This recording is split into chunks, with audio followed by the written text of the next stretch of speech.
My name is Dr. Romina, and thank you so much for joining me. We're moving into a new office, so I'm going to give you a little tour. It's a bit of a.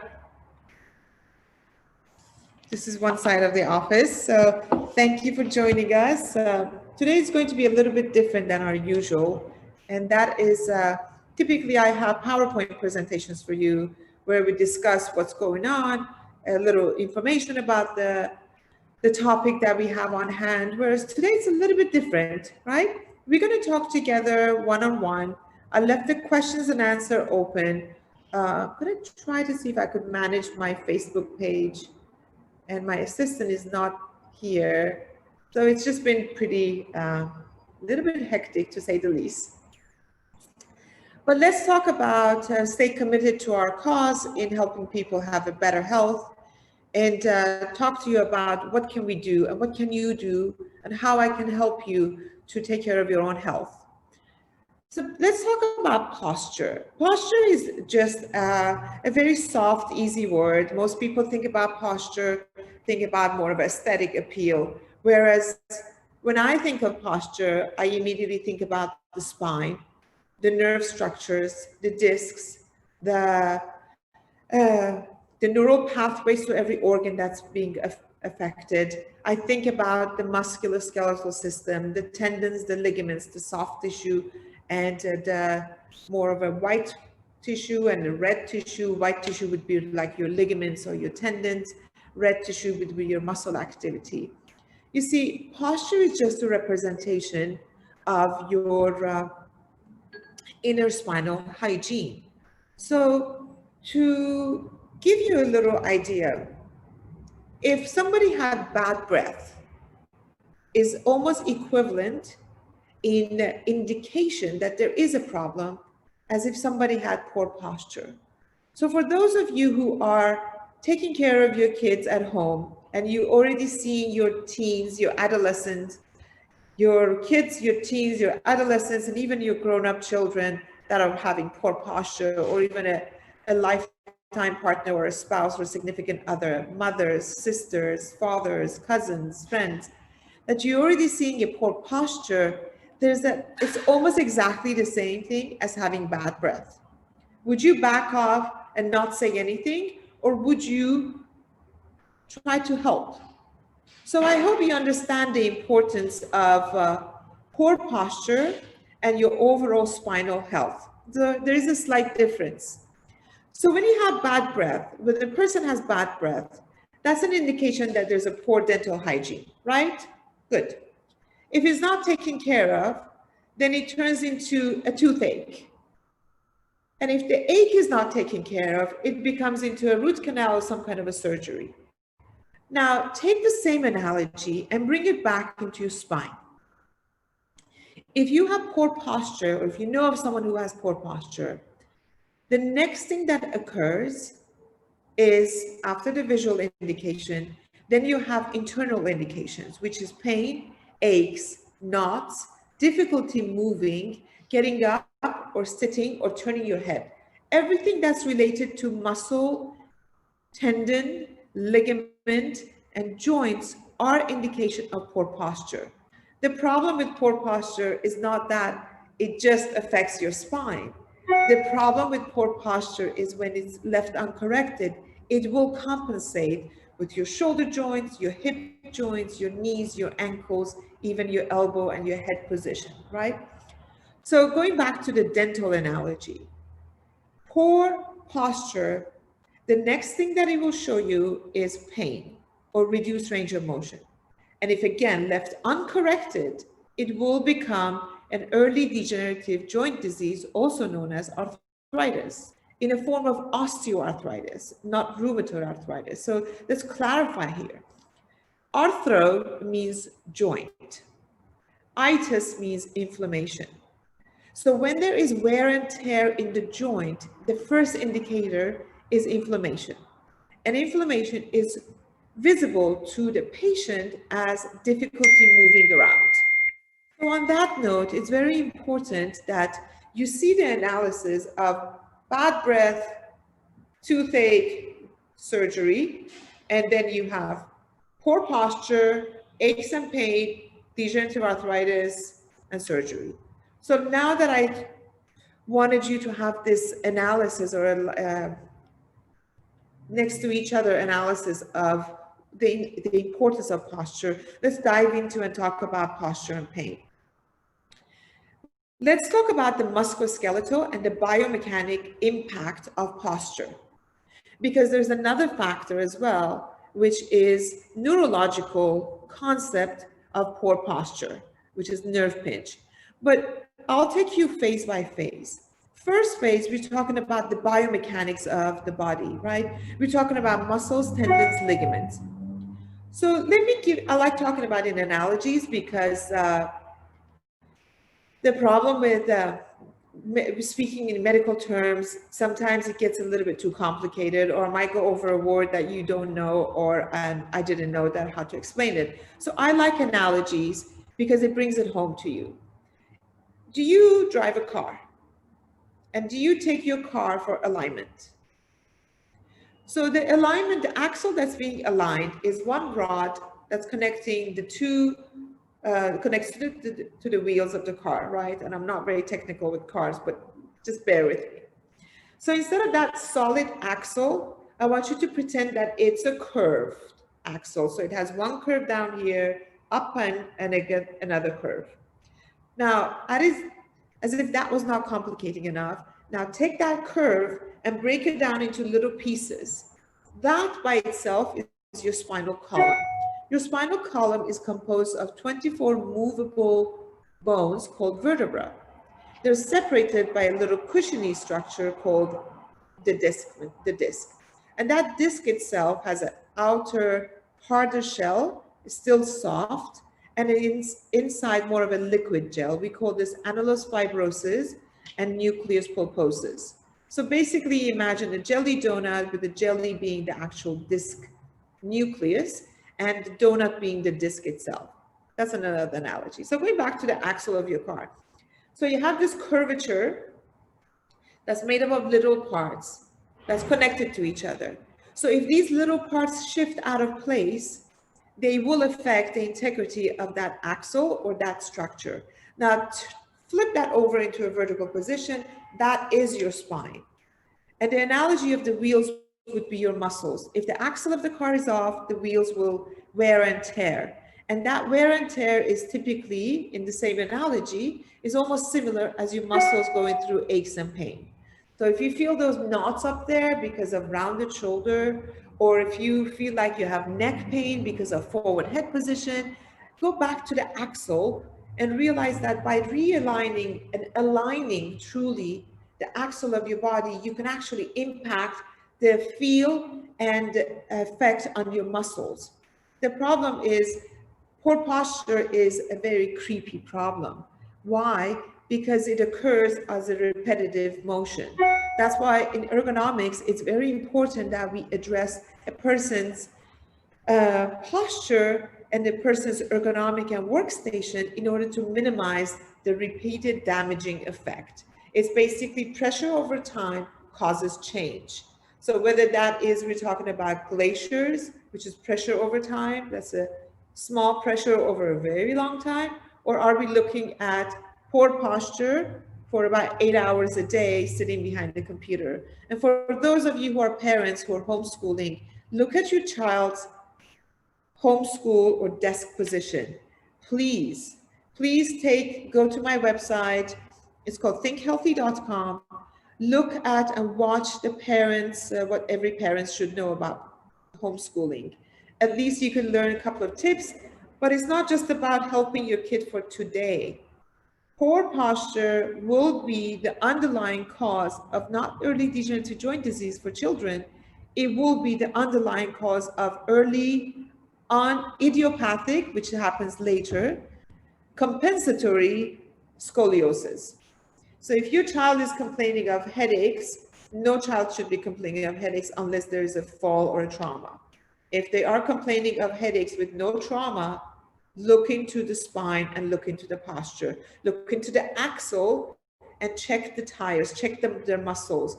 Are they, when you touch their muscles, are they kind of fringing and squinting their eyes, or they're kind of showing the signs of pain or ache, and watch their posture. There's also another webinar on how to evaluate poor posture in children on my website, again, thinkhealthy.com. I just want to help you not become my patient. I want to help you to be healthy, happy individuals in your community, right? And share this with others.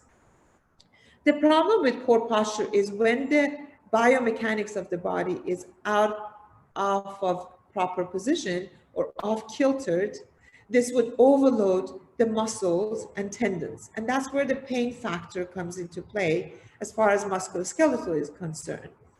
Unfortunately, because the axle of your body, which is your spine, also houses your central nervous system and communicates with every single tissue, cell, and organ of your body. When that axle is shifted, it will pinch the nerve and affect where it goes.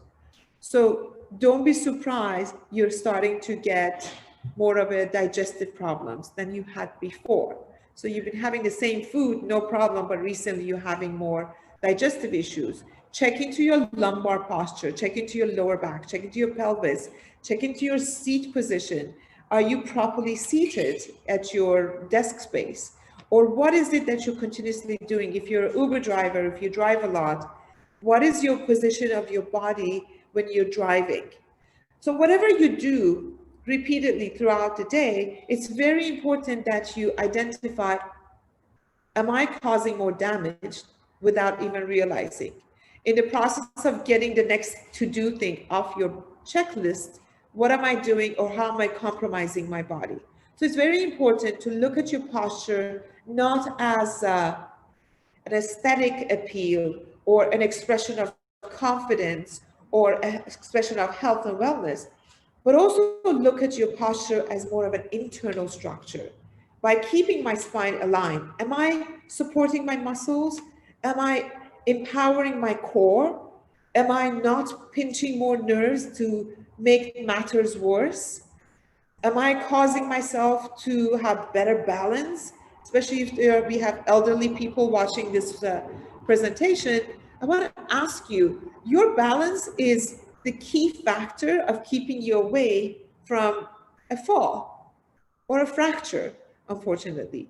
So keeping your posture into proper alignment does not just aesthetically help make you look younger and more confident, but more importantly, it helps you to have more balance. And that proper balance means longevity. So talking about balance, let's talk about our athletes. Let's talk about our runners. Let's talk about the people who are working out at home. Your balance is extremely effective in how you perform to have more endurance. So I want to ask you something. If you have rounded shoulder, forward head carriage, sitting in front of a computer all day long, or worse yet, this situation, and you take this body and you go for a run, how much more exhaustion is going to your muscles with every step that you take? Now, if you bring your posture to roll your shoulders back, do it with me, it's fun. If you roll your shoulders back, bring your chin almost parallel to the ground or even a little bit higher. Give yourself a 15-degree tilt. If you suffer from neck pain, make sure that your chin is higher and your screen is up here. So you take this body for a run or for a workout, who's going to have better balance? And better balance would mean that it also activates your core, and your core is not just your abdominal core. In core, we're talking about the tiny muscles and tendons and ligaments that hold the bones together. I'm not talking about the outer shell of your deltoids, traps, glutes. If we peel off the extrinsic muscles, the intrinsic muscles are your core, not just your abdominal. Your intrinsic muscles are predominantly what holds your spine together, which goes back to the axle of your axle of your spine.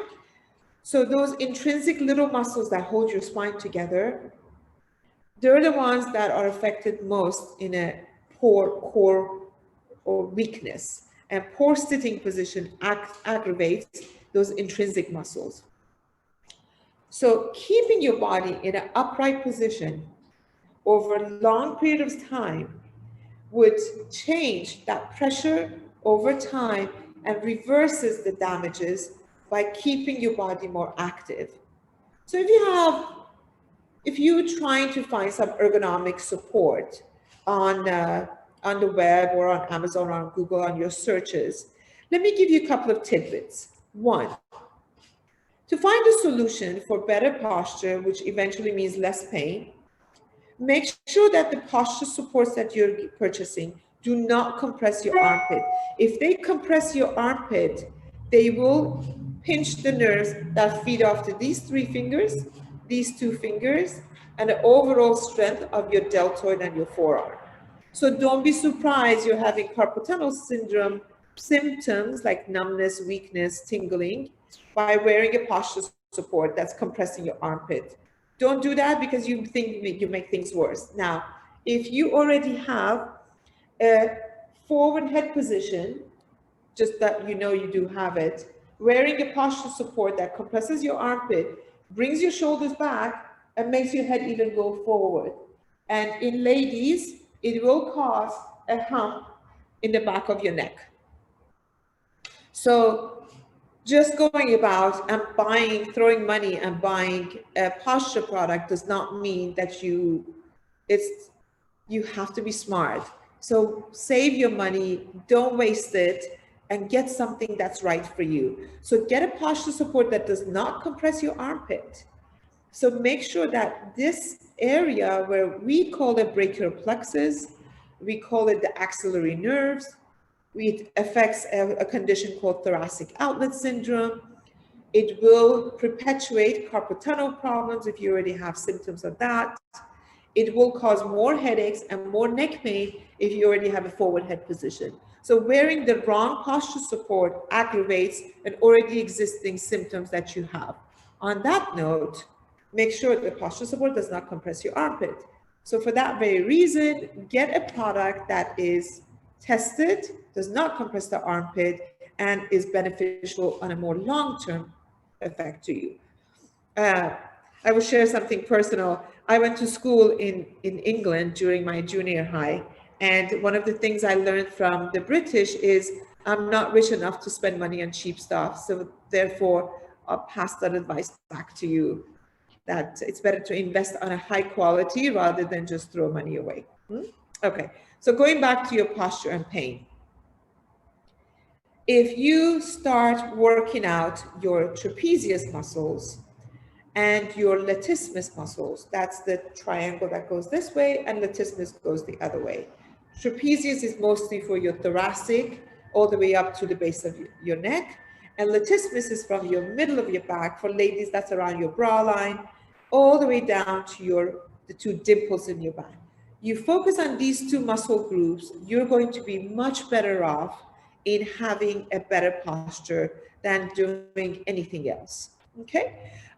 Should you want to buy any kind of ergonomic supports, like kind of like a sit-stand desks? Couple of things.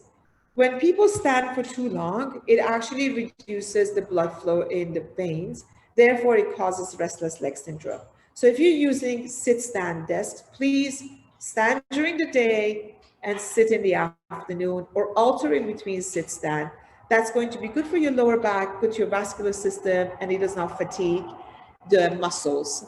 Sorry about the background noise. So another factor that I wanted to share with you is if you go on thinkhealthy.com, if you go on that site, you see me with hair and makeup. Thank you. That's how I usually look. This is my moving look. But if you notice that I created specific kits that I give and I recommend to my patients. These kits are specifically for people to improve their posture. It's a spinal health for the general public. It is designed specifically to, 1, promote better posture and stop the aggravating factor, because this is an aggravation. 2, it's giving you some equipment that you could actually relax the muscles, the tight muscles, whether it's on your upper back, mid back, lower back. So they're massage balls that allows your muscles to relax. But then there is, you relax the muscles, you prevent the aggravation, but then there's another factor. You have to strengthen the new attained position. So there's going to be a series of exercises that would help you to strengthen the muscles of your back and strengthen your posture. So those are the things that I have provided for you in these kits. So checking out the thinkhealthy.com not only offers you information that are available to you to learn about other conditions, so neck, head, sciatica, knee, sleeping position, sitting position, ergonomics. If you want to learn more about those things, please visit the website, check out the podcasts, the webinars that are offered to teach you to take care of yourself. Even if you have foot and ankle problem, it could be related back to posture. So in summary, taking care of your posture will not only prevent degenerative arthritis, osteodegenerative arthritis, but also reduces the aches and pains that are causing you or are limiting you. Don't let your healthy lifestyle be robbed by something as simple and as easily preventable as correcting your posture. And please forward this information and these messages also to your other family members and your loved ones. So that way we can all make a difference in people's lives. My name is Dr. Romina. Thank you for seeing me raw and very au natural. And send me your questions. I'm here to answer any questions you have and help improve you and your health. Take care and have a wonderful day. And thank you again for joining us. You can reach me at thinkhealthy.com. You could always reach me, and we're there to help and support you. Have a wonderful day and look forward to seeing you next week.